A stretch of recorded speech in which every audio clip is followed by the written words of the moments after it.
Hello, everybody. Happy Friday. Norwich City, of course, back in action tomorrow afternoon away at Huddersfield. And joining me to preview that game is my colleague, Connor Southwell. Sun shining. The mood's very positive around the camp at the moment, Connor. But before we talk about the game, just want to talk about something off the pitch. And that's a certain celebrity, I suppose we better call him now. And that's Westy, who had an interview on our channels last Sunday afternoon with Sam before the game. An excellent interview, actually. Was spot on. A Norwich win. Jonny Rowe to score. He nailed it. But, of course, that was unfortunately, targeted by some online trolls. But the story since then has been quite magnificent. He currently stands at £56,500 on his fundraiser. The sort of football community's rallied around him. He's going to be a community hero at one of the upcoming games. He's got England tickets. I've seen signed shirts being sent to him. Jonny Rowe, donations from Shane Duffy and Angus Gunn. I could keep going, but I won't. Connor, what have you made of that story, I suppose? He's going to need an agent, isn't he, before long? Absolutely remarkable. It's been really fantastic to watch this week, the outpouring of support, not just from Norwich City fans, but from the wider football world. And I think sometimes, social media, as we all know, has that aspect of it. And part of when you put yourself out there is that the expectation that could and that may come, and it is never something that we should accept.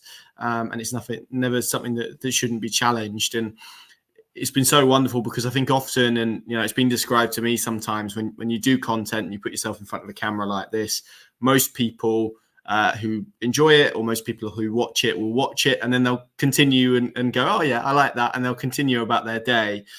And then sadly we have within society individuals who feel like it's fair game that someone's put themselves out on camera so they can mock them, they can go about their appearance, which for me is the lowest of the low that anybody can target anyone for. So to have the outpouring that he's had subsequently, I think has been a really nice thing. It's been a nice reminder that actually humanity there is some good in humanity, and I think we all need reminding of that sometimes. But the total, and to watch the total tick up and tick up and tick up to, as you say, where it is now, which is above £55,000, has been really emotional, actually, and really lovely. And I'm delighted for Nathan and Westy. He seems like a top man. Obviously, anyone who commits themselves to a half marathon for charity is something special, I would suggest. So I'm absolutely delighted for him. He deserves everything that's come his way. And it's just been really lovely to have played, and not me individually, but us as a collective, to have played a small role in helping him get there. Obviously, we should credit Chris Reeve as well for the work that he's done to push that out there, and thank you really to everyone who's donated, because it's been a really wonderful thing that everyone's been involved in this week. Yeah, anyone who wishes to donate, the link is on our Facebook, Twitter, Instagram, everywhere. You can go and find it. Macmillan Cancer is who he's running for, which is, I know, a charity close to my heart. So, big up Westy, and let's try and get him up to 60,000. That would be a really nice end to the week. But on the positive mood, Connor, the mood on the pitch is also very positive at the moment. 7 points from the first 9. I suppose, given where they were and maybe the sort of, lack of positivity before the season started, are you a little bit surprised at the way it's unfolded and the mood around Carrow Road at the moment? Not really. I think that, maybe if you'd have asked me before pre-season, I think, we watched the majority of, I think you watched all bar Kings Lynn, didn't you, of the pre-season games. I enjoyed every minute of it, which is quite something. But I think when you watch them play in pre-season, the signs that this was a possibility were all there. I remember saying in my verdicts, they looked much better defensively. There was a lot better fluidity to their play. Maybe the big issue that we encountered during pre-season was actually the creativity aspects and how they were going to score goals. But actually, we've seen them grow in that way as well since the season started. So am I surprised? Not hugely. I think it was imperative that they came out and did this, because can you imagine if we were sat here with 4 points or 3 points after 3 games? The mood would be very, very different. And of course, results leads mood, and it's a long season. It can change and it can shift. And it's such a small sample size that it's far too early to say definitively that this means long term that Norwich City are going to have a major uplift in terms of where they finish this season. But I think it's hard to argue that this positivity is unfounded. There's real substance behind it. And it's been interesting because we've heard Zoe Webber, for instance, in recent weeks argue that, they haven't really been quite sure why the reaction was as it was when they were winning games last season. Well, it's pretty simple, because they weren't playing very well. And if you don't have the performances to back up those results in the long term, and we've seen that, and football shows it over a sort of a long period, if you don't have the performances to back it up, the results don't change and they aren't positive, and eventually you end up in a situation where they were last season. So the fact you've had that substance underneath it, and you've had those performances there, has been really positive. So it's a really nice place that Norwich are in at the moment. And I keep telling people, don't dwell on it. Don't worry about it too much. Just enjoy it. And that's the situation that we're in at the moment. It's nice to be in a position where we're looking really forward to Norwich City games, because 3-4 league games ago at the end of last season, that definitely wasn't the case. Yeah, one of the breakout stars, Jonathan Rowe, just saw him mentioned there by Michael on YouTube. 4 goals in 4 in all competitions, a chance to make it 5-5 tomorrow at the John Smith Stadium. I mean, have you, suppose, been a little bit surprised at the sort of the quality that he's shown at such an early stage? I think physically he looks a lot bigger than maybe he did in that sort of breakout period he had in the Premier League. And there's a lot of hype around him, but David Wagner yesterday at his press conference, very sort of, quick to mention, it's great, this sort of positive start to the season he's had, but he must continue it. He must keep his head down and keep working, because he's not the finished product yet. There's still a lot that he can improve. So I suppose, Connor, what have you made of that, and what would you maybe message be to Jonathan Rowe sort of moving forwards now? Yeah, I think the challenge for him, and David Wagner mapped it out pretty spot on, I think, is that this is just a good run of form at the moment. It doesn't mean that he is the next big thing, and it doesn't mean that Norwich City is Norwich City's saviour or anything like this. It is 4 goals in 4 games. Very impressive achievement. He's been excellent in terms of his performance levels. But what he can't afford to do is to let those drop, or to become obsessive maybe with the numbers around it. And I'm sure he wouldn't. And there's a lot of people within that dressing room now, and a lot of experience in that dressing room, to make sure that his feet remain firmly on the ground, which I think is something they've all been conscious of over the last few days and weeks. But it's really impressive what he's done as a 20-year-old to come onto the Championship scene, having the last game of last season against Blackpool. I think it was a 30-minute cameo, roughly, a bit more than that. That was the most he'd ever played in senior football prior to this season. So what he's done, having never started a competitive game before that whole game, to score, to look such a threat, to now have teams, as we saw last weekend against Millwall, actively viewing him as someone with a target on his back to try and nullify, is a real credit to what he's achieved. And the goals will be talked about, but for me, it's the other bits that he's added, the constant threat, the running, the tireless work rate that we've seen as well. And I think that's why the tank is being emptied at 70 minutes, and David Wagner referred to this as well, because he's putting so much into it emotionally, physically at the moment. And he has to maintain that. But also, it's going to be really interesting from kind of a fan's perspective, our perspective as well, and maybe even David Wagner's perspective, to view how he responds to not scoring a goal, or to not being a star man within a game. That moment's going to come pretty soon. He's not going to score for 46 games. If he does, I will happily eat whatever hat you want me to eat. But I very much doubt that that's going to be the case. So for me, that's going to be as interesting as what we're seeing at the moment. When this run ends, when maybe there's not quite a good performance, can he then respond to that? Personally, I think he's got the mental capabilities to do that. He's got good people around him. And I think he's in a dressing room that will really help him. And what we're seeing at the moment for me is a structure and a Norwich City team, as opposed to last season, that is capable of carrying a player like John Rowe. And you look at the experience they have in there. Shane Duffy and Ashley Barnes, I know, are the 2 that come to mind. I've throw a special mention into Kenny McLean, who I think has been quietly very good. Christian Fashnacht on the other side, 29 years of age. His experience has been pretty invaluable as well. So they've got a structure that enables John Rowe to perform in the way that he does. And they will have a structure that enables John Rowe to maybe have a dip, if that's what comes at some point. But yeah, really, really pleased for him. If he can keep it going to the international break, and then maybe have a little bit of time to breathe and assess, and maybe enjoy it whilst the limelight's died down a bit, that's going to be really key. But yeah, really impressed with him so far. For me now, it's just a case of consistency. Yeah, I think that is the key for him. Chance to, trying to say, I already mentioned, a chance to get on the score sheet again tomorrow. Huddersfield, the opponents, just 1 point so far this season, albeit, as I said on sort of my terrace talk with the Huddersfield fan, they've had quite a tricky start to the campaign, a trip down to Plymouth on the opening day where the mood was vibrant. Obviously, they're riding that sort of wave of momentum coming up from League One in such sort of brilliant fashion. They had Leicester at home, who, of course, are probably one of the standout teams, someone that one of the teams I suppose most people are probably picking to potentially go straight back up. And even last weekend, the trip to the Riverside, as Norwich encountered last season, Middlesbrough is never an easy place to go. So I suppose one point maybe difficult to mirror the results given the opponents they've been facing. But Neil Warnock signed up for another year there. Of course, the miraculous escape he, I suppose, brought to the club at the end of last season. What have you made of them so far, Connor? And is it maybe right in saying they're probably going to be one of the sides that maybe struggle in the Championship this season?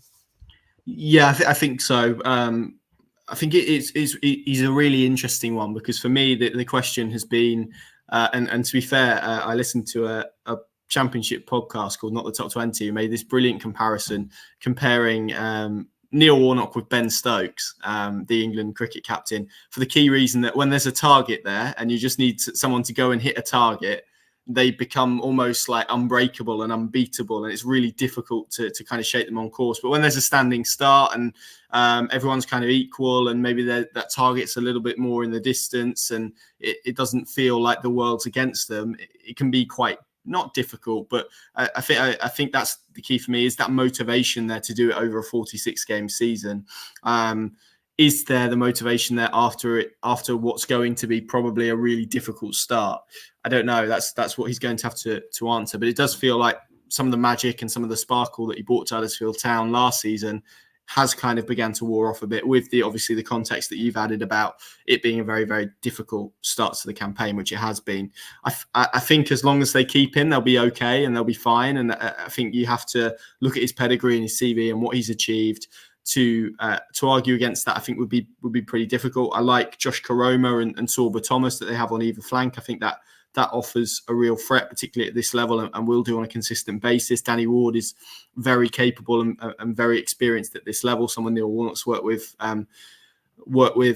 before, and I think their home record will be pivotal. We saw last year, actually, Norwich went there and played pretty well for large spells and still were unable to win that game. And I think they drew the game without recording a shot on target, if memory serves, with Martin Michael lifting a ball over Angus Gunn, it would have been at the time, and then it coming off Grant Hanley. So that's the challenge. They have to find solutions to what's going to be another real battle, and they've had a few over the last few weeks. QPR obviously in the cup, Millwall last weekend, and Huddersfield, and this new look Norwich side has so far shown itself capable of rising to kind of every challenge that's been put in its way. This is a very specific one. They like to man mark. They go very tight. They're very aggressive. They play pretty conventionally. They like to go direct. They'll play off second balls. So Norwich have to prove that they're capable of standing up to that. But yeah, I underestimate Neil Warnock at your peril. I think everyone has learnt that in the years gone by. He loves being the underdog. He will be relishing this type of occasion. Norwich need to make sure they manage it, go and be professional, and make sure they stand up to the physical test that's going to be asked for them. And that is going to be really the key, I think, to this. Yeah, I know they're struggling sort of in terms of the transfer market. I think certain players, probably the uncertainty around the club and the management moving forwards past this season is maybe sort of putting a few off from what I gather from my talk with Tom on the latest Terrace Talk, which is well worth going and listening to if you want to get a little bit more insight on the opposition. David Wagner, of course, returning to somewhere where he was loved. Well, big achievements he sort of secured up there at the John Smiths, of course, a promotion via Wembley. Kept them in the Premier League for one season as well, and he spoke about it yesterday at the press conference. Magical 4 years for him and his family, and he loves the area and he always enjoys trips back up there. But as well as that, you've also got the likes of Stuart Webber, Paul Clements, and Narsas Pelac, which I think is the one that I want to talk about, Connor, because he was on the Huddersfield coaching team last season. He was, of course, someone that Neil Warnock worked with. He'll know that the way that Huddersfield play, the way they're probably going to approach this game. David Wagner did mention it yesterday, but is that a benefit for Norwich going up there tomorrow, that they've got someone in their camp who almost knows Huddersfield inside out?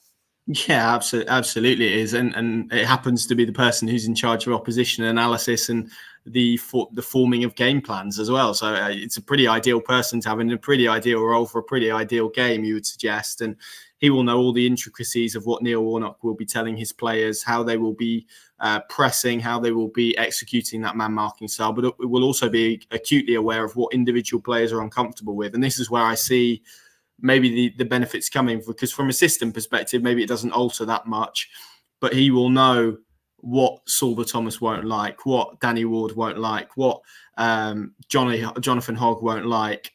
I think all of that is really useful information to have at your fingertips. Goalkeeping coach as well, he will be acutely aware of what type of shots their keepers won't particularly like. I know they've made a new addition in that area.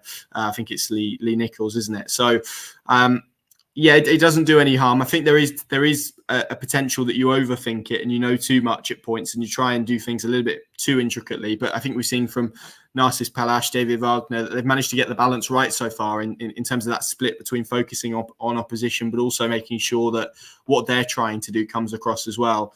And one of the biggest strengths, I've said this so far, has been their adaptability. They've stood up to teams who have come and pressed them, and they want to do that. They want to manipulate opponents in a certain way, so they press them to trigger events further up the pitch that create space and allows them to exploit in behind. But also when teams have come to Carrow Road in particular and sat behind a mid-lower block, they've been capable of breaking them down with the quality that they have. So I think it is going to be about Norwich, but you have to walk into the ring, and if you know which way your opponent's going to try and hit you, then it helps, and it helps you to counter that and to maximise your strengths as well. So yeah, I think it's going to be a really interesting game and a really tight, competitive game, and probably one of those where if Norwich can come away with a 1-0, 2-0 win and a professional away performance, and when I say that, everyone will know what I mean, then I think we'll all look at that as incredibly positive, and it will be another tick against this team's improved mentality. But all of those minerals, all of those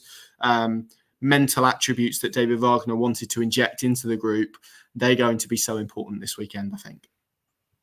Can see lots of comments coming in around the transfer situation. We'll come around to that in just a moment. But before we do that, Connor, team lineup tomorrow. I mean, surely for David Wagner, you can't change it. He's kind of got a winning team that's full of confidence at the moment. Of course, the only player that's going to be back that's different from last week is Shemi Plaheta, who I thought actually had a really good game at QPR. But I doubt he's probably going to be a player who's knocking on the door expecting to start tomorrow. So same system, same team. What would you say? Yeah. Yeah, I think you're right. Particularly with Onel Hernandez out, I think if his swelling was down, maybe it's a slightly different conversation with the way that Huddersfield play. But I think Fashnat was really good last week. Quietly, very, very effective. Reminds me increasingly of Marco Stiepermann and the effect that he used to have on games. Quite difficult customer to kind of grapple with, but also really intelligent as a footballer as well. Kind of floats around the pitch. He wears his shorts like a basketball player, which I really like as well. So yeah, I think if you're David Wagner, you will be tweaking what you have, the players in the system that you have at the moment to counter what Huddersfield are trying to do and those elements that we spoke about before, rather than seeking different personnel, I think, because what we have seen is when they've altered from this starting 11 within games, there has been a dip in performance so far. So, stick to what you know, stick to what has worked, and let Huddersfield be the ones who have to answer the questions that you're posing of them as much as you are of them as well. So that is the way that I would play it as David Wagner. Obviously, there's probably been an extra day of training then, so injury permitting and whatnot. And yeah, like you say, I would expect Shemi Plaheta to come in on the bench as well. Yeah, one new addition this week, very much a development signing in the words of David Wagner, Pedro Lima, who you had a great chat with, a South American football expert, which anyone who's not been and watched, that's well worth heading over to. Joe put in big question, will our lone player start tomorrow? I think he'll start tonight. Norwich's under-21s are playing Chelsea at Carrow Road, so if you're free this evening, then that's probably worth heading down to. But Colin, what do you make of that sort of, well, I suppose, transfer signing, a loan signing, which has probably caught the eye of Norwich fans, many fans a little bit confused, that a loan player for the under-21s, no option to make it permanent, certainly in this deal. Of course, I'm not saying that Norwich couldn't go and make it permanent. There's always that option. But yeah, what do you make of that deal?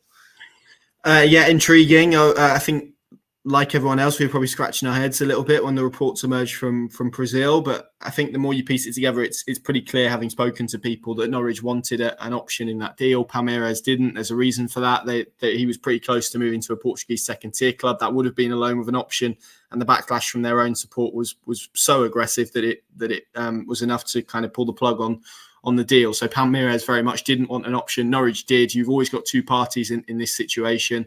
So ultimately, it was either Norwich not doing a deal for a player that they wanted, where, if they would have insisted on an option, or getting a player on a straight loan with, as you say, the potential of maybe signing them in the future. And again, the people that I've spoken to, I think there's real confidence that if there is a deal to be done permanently later down the line, if he impresses to the level that perhaps he will need to. You're right. There's obviously an element of risk with that. If he comes through, if he massively surpasses expectations, and proves himself to be a frontline operator in the Championship, clearly there's going to be a lot of different eyes on him because of his age, because of his pedigree, because of his reputation. So Norwich are leaving themselves a little bit vulnerable in that regard. But of course, there's a lot of water to flow under that bridge before then. Right now, it's about him performing in the development squad. So I get it. And also, I think there's an element of Norwich keeping themselves active in Brazil. It's almost the optics around it as much as the actual deal. If you're a Brazilian player, Norwich City's name has been put into the ether again, I guess, as a viable club to get out of Brazil and get out of South America into Europe. So it's for me one that I think you have to dig very much under the surface too. It's a lot of risk. I think you can look at it and say it doesn't make sense, even with all of the information. Norwich took the judgment ultimately that it was worth doing a deal for a player without an option, and that's kind of where we are. Clearly, they want to see how he adapts. 12 months kind of here, and then obviously if he does well, then all parties can reassess it next summer. So an interesting one, and we'll watch closely how he develops. His agent has obviously done lots of media speaking about it as well. I think he signed a new contract at Palmeiras by all accounts until 2026. So they view him very much as being in their plans. Someone somewhere is going to have to give at some point. So let's see how it all unfolds. But right now, it's about assessing what type of player he is and how he gets on this season. Yeah, lots more comments down here about transfers. Dale asking about Josh Sargent to Leeds. I think we can quash that one unless Leeds come in with something like £50 million, then there might be a different conversation. Tom Carlton on Facebook. Do you see Andrew Amobamidele being sold this window? I mean, Connor, that's probably the last one left in the sort of puzzle, I suppose, that Stuart Webber mapped out in his pre-season chat with us. He spoke about Andrew Amobamidele being one that I think the club would be open to shifting on. There was a bid rejected in January for a bid that, well, it was more money than what they sold Ben Godfrey for. So you can imagine that was in excess of £20 million. And it doesn't really seem like there's sort of any, I suppose, sort of firm transfer links being pushed around by any sources at the moment. So end of the window, is Andrew Amobamidele still going to be a Norwich City player? I still think it's 50-50 this one. If I'm honest, I think the expectation is still that he will go. But like you say, it has gone quiet, and that there isn't much noise around him. So I don't know. Is the honest answer. I think we're all probably still waiting to see. Obviously, if he does, Norwich will go back into the market. They will sign a frontline centre back. They have a list of targets ready to go and waiting. So the club is ready for any outcome, and I think that probably makes it a little bit easier to go a little bit later into the window. With that being said, would they wait until deadline day? I'm not sure they would. So you would expect if something is going to get moving, it's got to get moving pretty quickly and pretty soon. So there are a few moving parts in the Premier League that I think you've got to keep an eye on. I know Fulham, for example, are trying to sell Tosin Adarabioyo at the moment.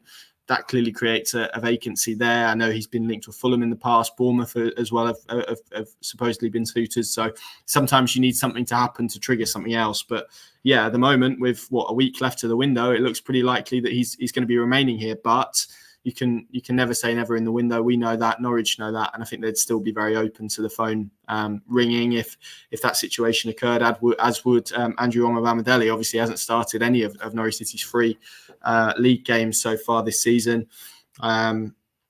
So yeah, in short, it's kind of a holding pattern, isn't it? We're all kind of waiting to see what the next move is, whether a club comes in. There's been lots of talk of Milan. I think the latest reports in Italy were that they kind of feel like the price is a bit too steep at this moment in time. They might come back in January and have a nibble if obviously he's still a Norwich City player. So yeah, wait and see. But at the moment, it's as quiet as it feels. I certainly from my perspective. But as we know with the transfer window, that can change pretty instantly.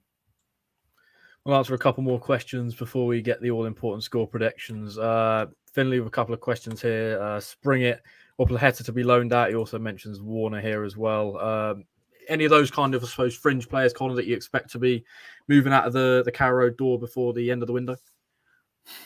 Not any of the 3 you've mentioned. I think what we're seeing from David Wagner is that he really likes Przemysław Plaheta. He views him as a left-back option. He clearly feels that he can contribute. There's been some kind of tentative links to with a Polish return this week, which doesn't sound like there's too much in at this stage. So, I mean, he's one that right at the start of the window, I think they were open to maybe doing something with. That hasn't obviously materialised. He had a pretty good pre-season. It started off better and maybe faded out a little towards the end. Probably still some more championship questions to answer for him, but that doesn't necessarily feel like an issue. But I would still say that would be one that they would be open to if someone put some money on the table. I think they would definitely look at it. Springett, I don't see going at this stage. He's someone that David Wagner's been really impressed with. And Jaden Warner, they need at the moment as a fourth centre-back until Jonathan Tompkinson comes back. So not really one that I see leaving out on loan either. So I mean, as you say, plenty of movable moments and objects within transfer windows. But as we sit here right now, I think we're pretty close to the squad that Norwich City are going to have come the end of the window. Yeah, mentioning there the size of the squad. I mean, Philly makes a good point. How do you fit signs in, Connor? Rowe, Fashnak, Ono Hernandez, Springett, Plaheta. There's so many options. I mean, the wide area now, it feels like we've got quality all over. And, I suppose when Signs does come back, how does he fit into this team, Connor? It's a good headache, isn't it? Nice headache to have. I don't know is the honest answer. I think this is the one with me that's going to be really interesting around John Rowe, because he will know that he's got Borja Sainz coming back pretty soon and that he's going to be absolutely chomping at the bit to make an impact for Norwich City. So the pressure's on him now to keep up this level of performance and the output that we're seeing. And if he can do that, then it is going to be very difficult for Borja Sainz to get in. He will get an opportunity naturally because of the sheer amount of games that there is this season. We've seen some clips of him sort of jogging around the pitch, which is encouraging. I still think that right side with Fashnak and Hernandez, I still think there could be an opening there for Sainz or someone to come into if Rowe maintains this level of form. But it's going to be really exciting. I think we've gone from maybe looking at those wide options and saying, they look a bit short in those areas, to certainly now listing the options that you're listing and saying how do they fit them all in the team. So that maybe is an indictment of just how well those players in those positions have performed in the early weeks of the campaign. But it will be up to David Wagner to find a solution and a formula. But yeah, I think I'd be shocked personally if we didn't see Borja Sainz pretty quickly in this Norwich City side. Yeah, a couple more questions before we ask score predictions. Finley asking, any more positions that we think we could recruit in, or is it dependent on departures? What do you make of that one, Connor? Is there going to be any more incomes at Carrow Road before the transfer window shuts in, 7 days now, I think it is? Yeah, well, we'll wait and see. I think David Wagner's kind of been, certainly yesterday, sounded like maybe a slight shift in tone and from we're done and whatnot, to maybe feeling that there was a possibility of potentially one or two more. Let's see. And I think whilst the window's open, you never know, do you? I think midfield is a really interesting one. Do they feel like they need extra reinforcements in there? Because I look at the options. Jakob Sørensen's obviously suffering with injury at the moment. Marcelino Nunez maybe has struggled to perform in that level, and it feels increasingly to me like they view him as someone who can impact the game further up the pitch. When he has played, he's kind of played in that second striker role. Obviously Liam Gibbs as well, but really with Sørensen injured, and if you're saying Nunez is playing in a more advanced role, or that's where they see him, probably feels like they're a little bit short on numbers in midfield. So is that an area that they go and dip into the market to try and address in the coming days and weeks? I'm not sure. We'll see. I think there's some interesting things still out there, and there will be interesting things as well that pop up. And Paddy mentioned in the press conference, this weekend will probably be the one where Premier League sides definitively say whether players can leave on loan if they haven't been involved in matchday squads and whatnot. So opportunities are bound to pop up there as well. So you can never say never. I think Wagner's pretty happy with the squad where he is at this moment in time. Would it surprise me as we sit here right now on the 25th of August to see 1-2 more in? No, probably wouldn't. Would I expect them to be kind of frontline options that come in and impact the team? Probably not. But let's see what the next hours, weeks, months have in store for us, because as I say, you can plan all you like, but something can pop up and completely change the face of everything within a second. So yeah, let's see. But I certainly wouldn't rule out any more incoming business. Yeah, Finley saying, can I stay awake on deadline day then? I think they're probably more likely to be deals done before then. Neil Lufa, when are you boys joining the Yorkshire Post? Seems like everyone's being linked with Leeds at the moment. Sarge and the Mayor. Connor, have the Yorkshire Post tapped you up at all? No conversations with my agent as of yet. I'm angling for a new contract, so we'll see what happens. Yeah, I'm far too loyal to Norwich City, unfortunately, to be making that sort of move. I think that probably rounds us off. Just down to the all-important question, Connor. How do you see this game going tomorrow? I mean, I think Norwich are probably the favourites, which is something that at certain points last season felt like we wouldn't be saying. How do they deal with that? It's probably going to be a different sort of game again. It's a difficult test against a Neil Warnock side. How do you see Norwich getting on, and a score prediction? Yeah, as I said, I don't think this is going to be a famous last words, and I really hope I'm proven wrong. But I don't think it's going to be one where Norwich City run away with it. I think they'll have a lot of the ball, they'll have a lot of the game. It's going to be up to them to go and impact it. They're going to have to try and tempt Huddersfield out of a relatively low block. I can see it being quite slim, but I do think they'll win, and I do think they'll have too much quality on the day. So I'm going to go for a 2-1 Norwich. And he said Huddersfield then 2-1 Norwich win. What about you, Adam? Yeah, I'm feeling very positive at the moment. I think Norwich need a clean sheet just because they were so close to it last weekend. Just that slight switch off the Millwall goal. I'm going to back Norwich to get one tomorrow. As I say, gritty sort of game. I can imagine it's not going to be the easiest test, but I think with the individual quality that Norwich have got, you look at kind of the two teams on paper, which is always a bit of probably the wrong thing to do, but you look at the likes of Zara, you look at Rowe, you look at Sargent. I just think Norwich on the day might just about have enough to come away with the win. I'm going to go 2-0, and I'd be very happy with that. I mean, that would probably be enough potentially to even push Norwich into the top two by the end of play tomorrow night, which is would be an unbelievable first 4 games in the Championship. And I think that will probably round us off quite nicely. Thanks for joining us this lunchtime. Lots of other great content across our channel at the moment. Of course, Terrace Talk is up with the Huddersfield fan. You've got Sam's Tactics Board. You can go listen to David Wagner's thoughts. Connor spoke to a South American expert on Pedro Lima. We've got all the women's content as well. I mean, you could probably spend the rest of your afternoon consuming our content and you probably wouldn't get bored. So that's a good place to head. Lots of other good content across on the Pink and Plus app. A free trial, $1.99 a month for the first 2 months and then $2.99 a month thereafter. So that's well worth taking out a sub because we're at every single game, every single kick, every moment around Norwich City, every transfer. There might be some between now and the end of the window. So that's the place to head. We'll be at the John Smiths tomorrow, 2 p.m. for team news. So, of course, join us if you're not heading up to the John Smiths up there in Huddersfield. If you're going to go, of course, safe trip and fingers crossed you're rewarded for your long efforts. We'll end it there. Enjoy your weekend. Enjoy your Friday.